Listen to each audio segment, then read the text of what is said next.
Well, hello, welcome to Music Ally Focus with me, Music Ally's editor, Joe Sparrow. And in this episode, I'm beside myself with joy to be joined by the music biz's favourite sayer of soothes. It's Music Ally's head of insight, Stuart Dredge. Hello, Stu.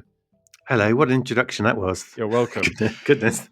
No pressure. This very special episode of Music Ally Focus is to augment the recently released Music Ally Insight report called The State of Streaming in 2025, which is fairly self-explanatory, and you'll find a link to the full, lengthy report in or around this podcast, and it's available to all Music Ally subscribers. And that report takes a look at the issues that streaming platforms, streaming users, and the people and the AI that produce the music are likely to face this year. So what we're going to do in this podcast is dig into two of the most meaningful of those stories or issues, and whether you're an artist or a label or a manager or a rights holder or whatever, it should be meaningful to you. And those two topics are the value of music on DSPs at the moment, and number two, the superfan plans of the big streaming platforms.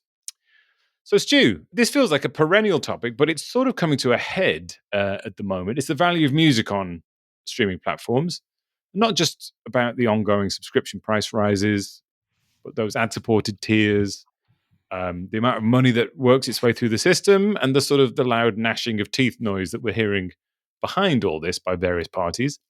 So when we ask the basic question, which is how much is music worth in 2025, what do we actually mean?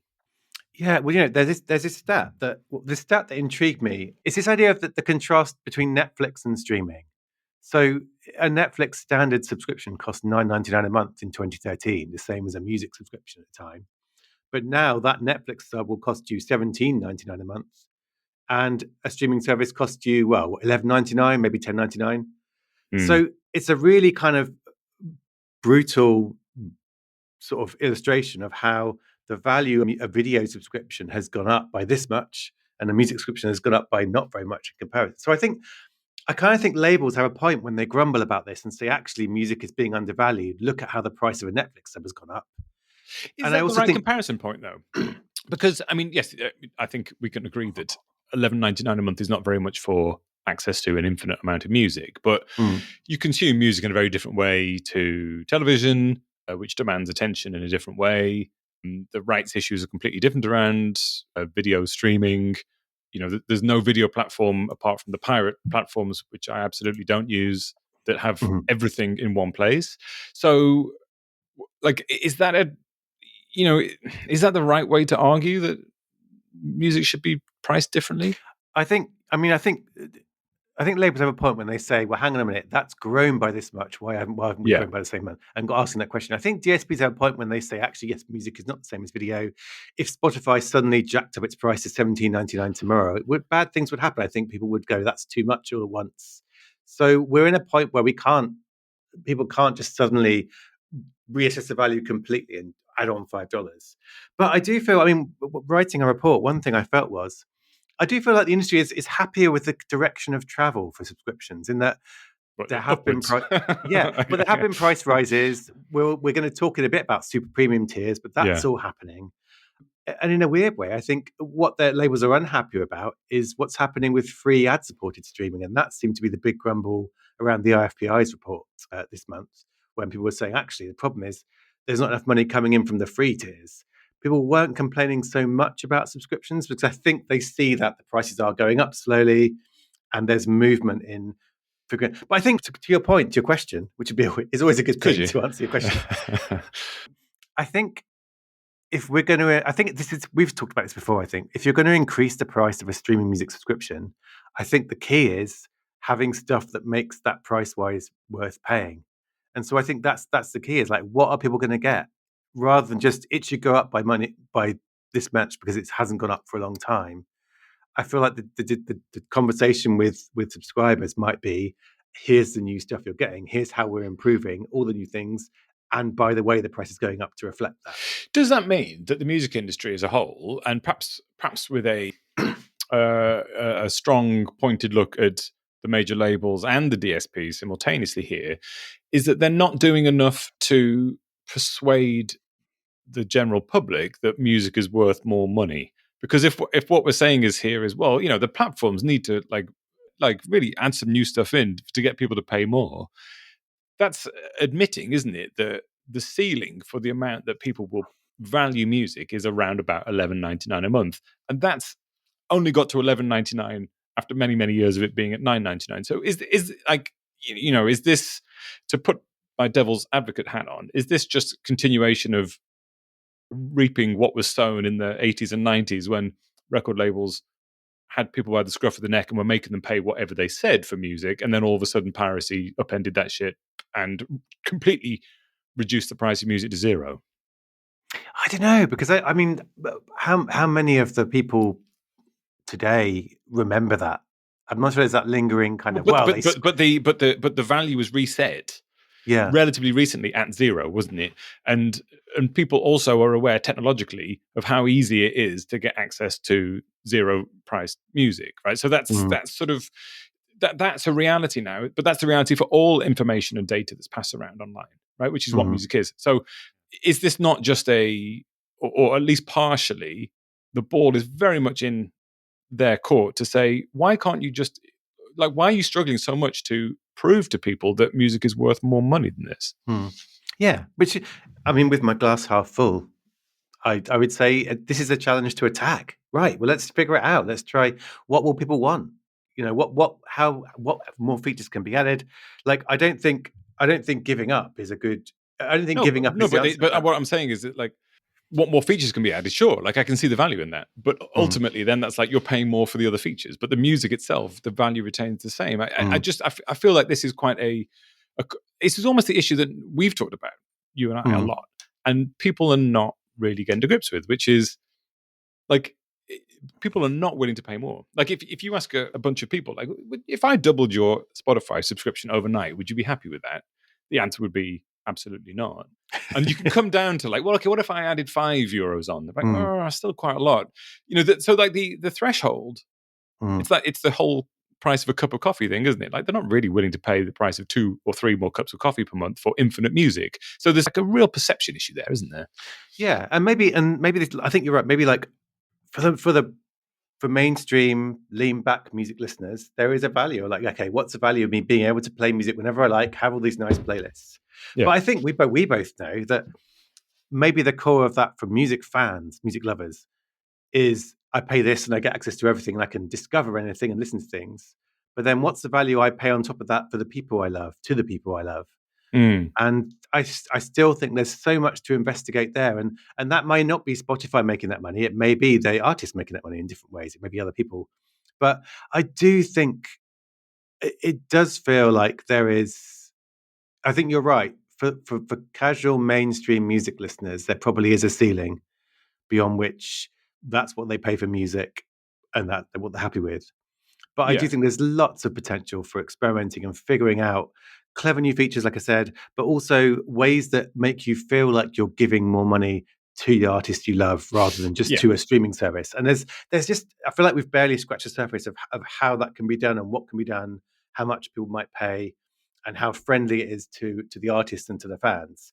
But I feel like that's the challenge now. It's like, let's crack into that challenge, and that's where the next wave of growth comes from, maybe. I mean, if we look back again to the fabled 1990s, for instance, and think about that pre-streaming era, even if, let's say, even early 2000s, the average music consumer probably didn't pay much for music. They would get in their car, they would go in the kitchen in the morning and turn on the radio. 2 albums a year person. Yes, 2 albums a year person. Yeah, and so they put the radio on and listen to commercial radio, and ads are happening. Get in the car, do the same at work, come home, do the same. They're not actually those kind of music fans that go and spend however much money a month on records.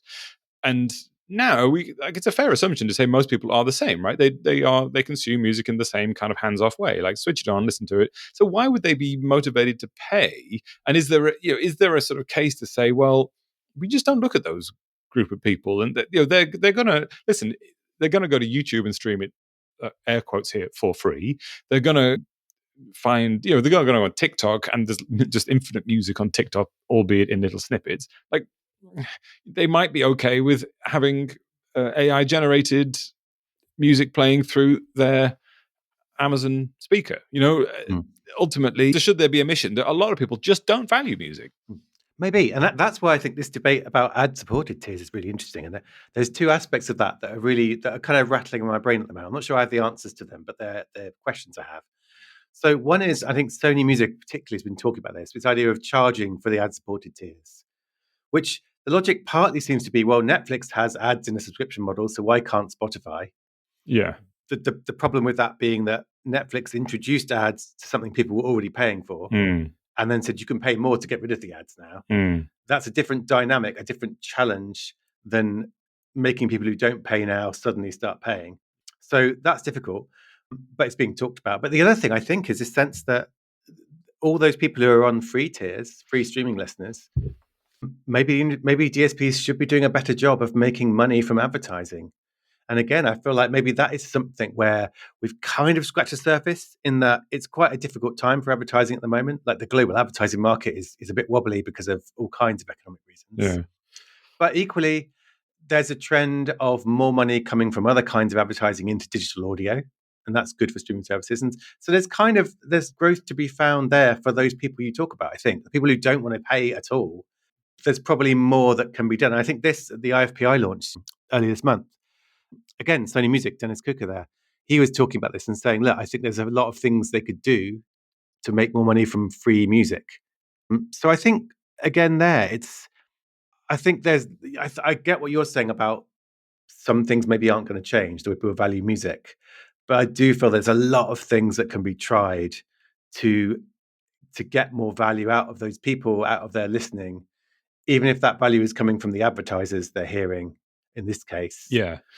So yeah, I guess it's just a time when DSPs really can turn on the throttles of like, right, let's try stuff, let's figure out how we can drive the value upwards, whether that's people paying extra or whether it's other things, I suppose.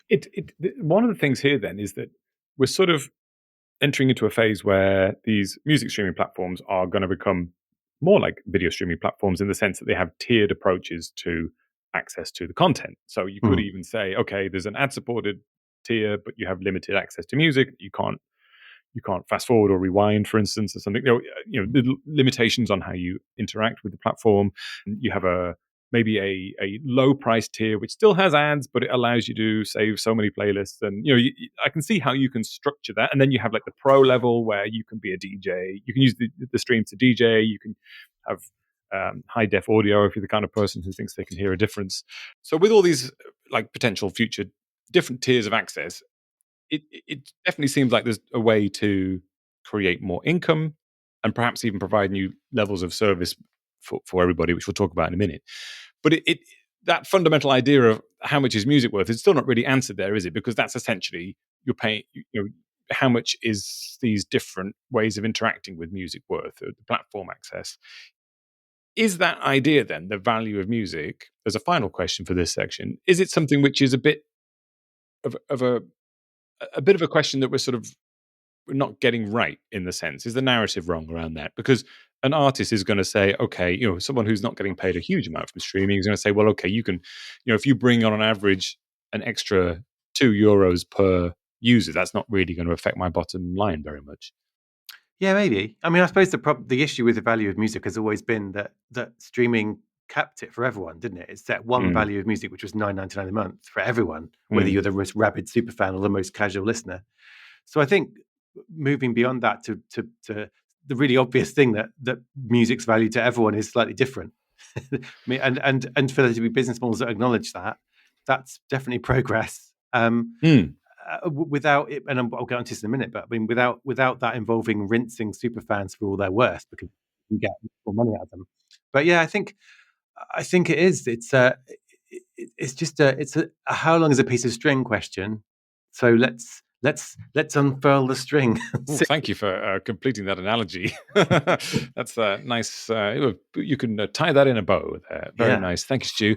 Well, that sort of does bring us on, as we've said, to the way that the big streaming platforms are going to approach superfans who want to be super served. And so what are the streaming platforms going to give those superfans and the artists, and why? Now, the hot topic hype cycle in the music biz moves so fast now that talking about superfans feels so 2024, but it's still a key component of future business models for, at the top end and the bottom end for small artists and large artists. So why are we talking about this? What is the superfan experience like right now on most streaming platforms? I mean, it's not great really, because you can stream the shit out of your favorite artist on these places. You can't really comment. They're not really kind of venues for community features. You can't really interact with the artist. You can stream their music and that's it. And you can create playlists and share them elsewhere. And all the stuff you do around it, all your superfan activity is done elsewhere, whether it's on social networks, whether it's on other Yeah. platforms. And I think, well, it all started, didn't it, with those Goldman Sachs reports that came out that said you're missing a trick with superfans, and it could be, I think it's $3.3 billion by the end of the year extra money if you do a better job with superfans. And that's when everyone started banging on about them. And that's when I think the DSPs' efforts to say, right, we need to do something for these people that costs more and gives them more features, really kind of ignited in earnest. And so I guess when we were doing this report, I think it was, what was it, about a month ago? I think it was Bloomberg and the Financial Times on the same day had essentially the same story about Spotify's plans, which kind of hinted at either a coordinated briefing Someone's or been just leaking. well-placed sources. Yeah. And they kind of went the same way, which it wants to charge $6 more a month, and you'll get high-res audio, you'll get some kind of early access to pre-sale tickets, and then some kind of mixing or remixing feature, which is a bit kind of vague. Yeah. But which we're presuming is perhaps like being able to like behave like a DJ and mix two songs together and sort of change the pitch and things like possibly, that. yeah, who knows? I mean, and I think when I read that, the challenge with it, I think, is that currently people don't pay extra for high-res audio, really. Like Apple Music killed that off when they added it without no extra cost a few years ago, and that made Amazon stop trying to do it for extra money. And so that idea of high quality music, that people kind of expect that as part of their subscription now, really. So that's not really a big thing.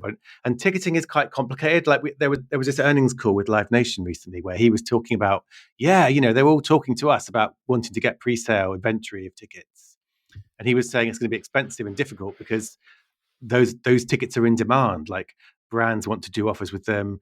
Financial big institutions want to say, if you've got our credit card, you can get onto this pre-sale list. Artists have their own pre-sale allocations. So that's quite a tricky market to suddenly carve a slice out of for your superfan tier. And then the remixing thing, it's still a bit of a mystery. So we don't know how appealing it'll be. But I do wonder if it's it feels like TikTok behavior in a sense, that desire to manipulate music. And, So there could be, there's two ways of looking at that. It could be the user as creator, as we've seen on TikTok, where someone takes a song, speeds it up, slows it down, and other people can access it on the platform. Or it could be offline-ish behavior where you have a party and you use these platforms as the source of your music to mix together using an app. Is it like mum and dad DJs, or is it their kids? Who's it aimed at? I know their kid's going to pay $18 a month for Spotify and so on. So all those things. It's interesting though. But this is what we sense Spotify might be doing, or at least what's been leaked. But what struck me was that when you ask superfans what they want, what they value, to get back to the value of music, I think Luminate have done some studies on this, Media Research have. What they value is they want more access to the artists they love, more kind of engagement with them. They want more ways to interact with their fellow fans. They want to be part of a community, and they want to be seen. And that seems to come off as really big. They want recognition for their fandom, both by the artists and by fellow fans. So they don't want anything really to do with the music at that superfan level. It's sort of the ancillary stuff around that, which is about have the fandom music itself. Yeah. And so the thing that seems glaring at the moment is that everything that's been leaked as what the streamers are doing in their superfan tiers doesn't really match what superfans have said they value most highly. So why is that? Because we've heard them say many times, well, we're not a social network. We don't want to add social features because adding social features to anything is notoriously like the hardest thing you can do to any platform. And I don't blame them for going, oh God, I don't want to moderate the comments around Kanye songs. Well, it's like the ghost of Apple's Ping is shaking its chains in the corner going, woo, which no one wants to have that again. It is that thing, isn't it? Ping, which was over 15 years ago now, I think, or about that. no one who's on TikTok cares about that. So, why are all these platforms so afraid? I mean, I've spoken to you about this probably in previous years on exactly this podcast at exactly this time, and my point of reference was always the now ex CEO of Deezer said to me in the interview that he did for the podcast when he joined Deezer, he said, "Well, he come from dating apps background, for one of the huge global dating app networks, and he said, I just can't believe that DSPs aren't using all this screen real estate to provide services for superfans and have a social feature and connect people. Like, why are you not doing this?" And that seems glaringly obvious when you step in from the outside. So why so reluctant? Yeah, well, also the frustrating thing, and I'm sure there are reasons for this, but from an outside point of view, on Spotify, if you're a podcaster, people can comment on your episodes. People can pay you a subscription on top of their Spotify things. You know, they can, and you can get them their emails to kind of build a mailing list and kind of contact them. And musicians can't do any of that unless they have a podcast. So there is this thing of like, this stuff is being done on Spotify, but it's for podcasters rather than musicians. And so the reasons for that are worth discussing. But yeah, I think. But why is that then? Why? I mean, the answer is often the hand waving is often like, oh well, you know, there's rights issues and there's contracts with other third parties. But ultimately, why can't they just do D2C? Yeah, I mean, one thing I think about, I wonder is, does doing this for podcasters and figuring out the moderation tools you need, and does that then open the way for you to do it for all the music? Because if you've got 120 million tracks on your platform, and I think it's 12 million artists now, maybe it does make sense to figure this out with a smaller subset of podcasters first. So maybe that's what Spotify's playing. But it does. I do think this is the big missing part, and so I have two conflicting thoughts here. So thinking about all this, thinking about what's been leaked, and thinking about what superfans want, makes me want to go, God, they should be completely pivoting towards a super premium tier being all about community and fandom and engagement with artists and so on. And that will be valuable and people might pay more for it and it could be a huge leap. And there's one half of my brain is saying that's what everyone should do. And the other half of my brain is thinking, is that what artists want? Like, do artists want the big DSPs to be in control of this? Or do artists actually want this to happen elsewhere, off of Spotify, off of Apple Music? I suspect maybe some of them are thinking, well, I want to control that myself. I want to run that on whatever platform I've chosen. Yeah, it's kind of old thinking in a way, isn't it? Or older person thinking, which is like, oh, well, you know, you go to your DSP and you open it and you stream the music that you like and stream the playlists that help you discover new music. And then you want to do all your interaction there as well, don't you? Well, no is often the answer. Maybe you don't. That kids these days, they want to do it on Snapchat or on TikTok or whatever. They don't actually, they see perhaps platforms like Spotify, like they also look at platforms like Facebook, which is this sort of very older fashioned centralized approach to consumption. And that does make sense, doesn't it? I mean, I can sort of see from my perspective as someone whose joints are creaking that I have artists that I follow who are my favorites. And if I was able to pay a little bit more a month to get, I don't know, like access to maybe a podcast and exclusive tracks and maybe first dibs on tickets, I might consider paying it maybe for one or two of my favorites. But then, and maybe that would apply to Taylor Swift fans as well, and all the way down the pyramid. But then the interaction part it doesn't sort of fit, does it? And that also leaves us sort of exploring the idea that there are quite strong limitations to what DSPs are and can do. Perhaps that's why they haven't done it. And it is this thing I was thinking about, this idea of which superfans are we talking about? Because maybe there is a super fan of Spotify or of YouTube Music, someone who uses it heavily, loves the platform, loves the features, and would pay more for exciting extra features because they're a super fan of the streaming service itself. Right, you know, of the method of consumption.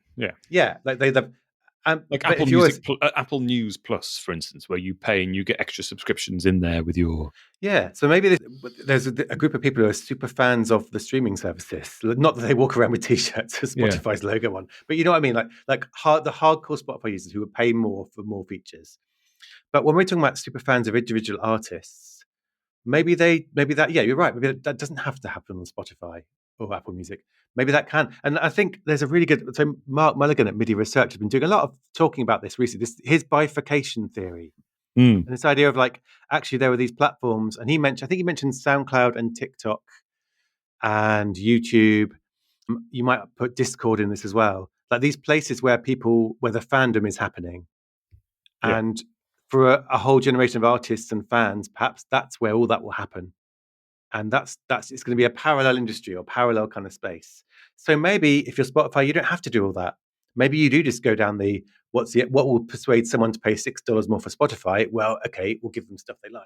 It's not about individual artist super fans, and maybe that makes more sense in that This context. bifurcation theory is gathering steam because it seems inevitable. It actually has done for a few years. I think we talked about it under different guise a while ago. I think under the Web3 guise of saying, hey, but perhaps we're going to have a two-stream economy where you've got normies going and streaming music over here on DSPs, and then new entrants who choose to prioritize the Web3 music world going down that route, and also having the music on DSPs, but their initial fans will follow them here forever.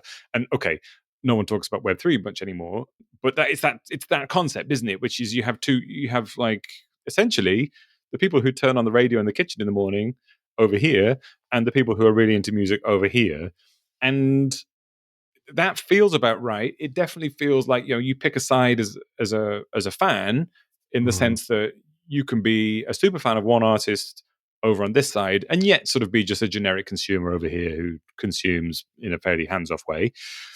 Or you can be really into your music on this side and very infrequently touch the FM radio equivalent over there. Or you can be all the way, so it's a bit of a spectrum. And that does present opportunities for people to engage in different ways, get what they want out of it. It allows gifting of music. It allows different interaction with artists at whatever level the artist feels appropriate on the platform they feel is appropriate. But it again, which is great. I think that is what modern consumption and people want. But maybe I don't know if you're a Spotify or a big DSP. I don't think you surely can't be happy, can you? Just settle for that. Say we're not going to be the place where any of that happens, and the super fans will gradually spend more of their time elsewhere doing stuff. I'm sure they're not happy about it, but then I'm sure MySpace wasn't happy when Facebook seemed zingy and exciting. They're really going to love that as well. But this is the shit. But this is the pattern we've seen for years, isn't it? And we've seen it at a music level in terms of trends of music come and go, and methods of consumption come and go, and trends of consumption come and go. And maybe we're one idea is that potentially growth is being driven at the moment in DSP subscriptions by expansion into markets. But when you hit there is a saturation point you hit in a country, relevant to that country's engagement with music and income level and blah blah blah. But every business grows to fit its space, right? And maybe this is where DSPs sort of fit now. Maybe. And I think one of my conclusions is I think that some of the less developed discussion about superfans almost treats them as stupid. They'll buy anything. We can sell them 17 blue vinyl records because they'll buy anything because they love the artist so much. And I think that's a real misapprehension, a misunderstanding of superfans. They are the easiest people to piss off. They're the hardest people to please with something wishy-washy that's not interesting. They have high expectations of the artists they love and of the people services around them. And so I think that is the good thing about this conversation. I feel like we're moving on from that point where it's like they will spend loads of money. Let's take it. And I think we're going to. I think it's moving on to actually what will they value, what do they value, and how can we provide it? And I think that is going to be the thing. That question and answering it well is what's going to drive the next decade of growth. It's what do fans value? Not how can we rinse them for money? What do they value? How can we provide it? And I think that's the exciting thing. As someone who observes the ebb and flow of the music industry very carefully and has them for a long time, what do you think they're going to get it right? In the sense that they're going to give superfans what they want? I mean, there are a lot of ways they could get it wrong. Equally, those ways will will not work. I think superfans, won't. It'll be clear what's not working, what isn't. So, I think, the optimist in me says, one of the ways we could take a leaf out of textbook, which is always a dangerous phrase to say, is by steady on, Elon. Experimenting, learning from what works and doesn't. Yeah.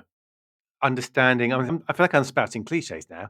Like but you're very well. You found your home then on this podcast. Exactly. Yeah.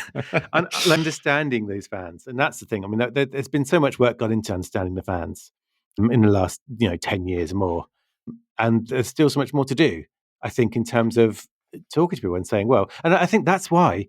That's one of the exciting things about these platforms like Discord, for example, like Fred again, to pick an example out the air, who had a thriving Discord that kind of accompanied and also fueled his rise. He had his fan community in one place. Yeah. And in those places, the whole point is you can talk to your fans and say, I'm thinking of doing X. What do you think? What about Y? You can experiment by asking fans, what do you want? What do you think of this idea I have? And that's what's been happening in those new emerging platforms for communities and fandoms.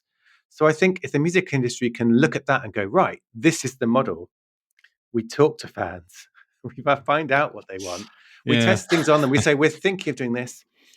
And some things will work brilliantly and some things won't work. And you kind of work your way forward from there rather than having some this is the model for super fan, super premium tiers. It's just experimentation, but experimentation really informed by those music fans, not just informed by what your product team wants to do or what WYSI technology you've got, but also by people telling you what they want, which again is such a bloody marketing cliche, people telling you what they want and you providing it. But yeah, so I'm hopeful. And I think the other thing is we have these dynamics in the industry where it's not going to be just streaming services doing that. It's not just going to be labels doing it. It's going to be artist teams too. There's a lot of different parts of the industry are going to be trying to work to crack this problem. So if one of them gets it wrong, if Spotify doesn't do the right thing, if Universal's superfans thing is terrible, other people will do it right.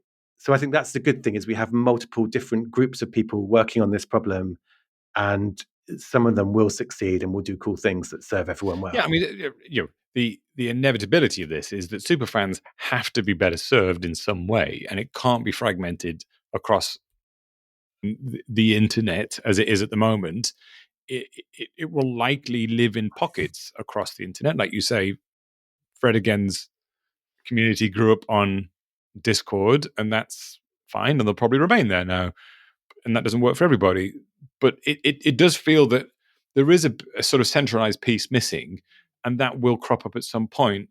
But it's interesting, isn't it, that it's just still not clear where that will be, because there is no super fandom archetype. They all behave in different ways, and me, a super fan of a very specific genre of music from a specific period. And if anybody out there has any drum and bass records from 1993 to 1999 they're selling, you can drop me an email.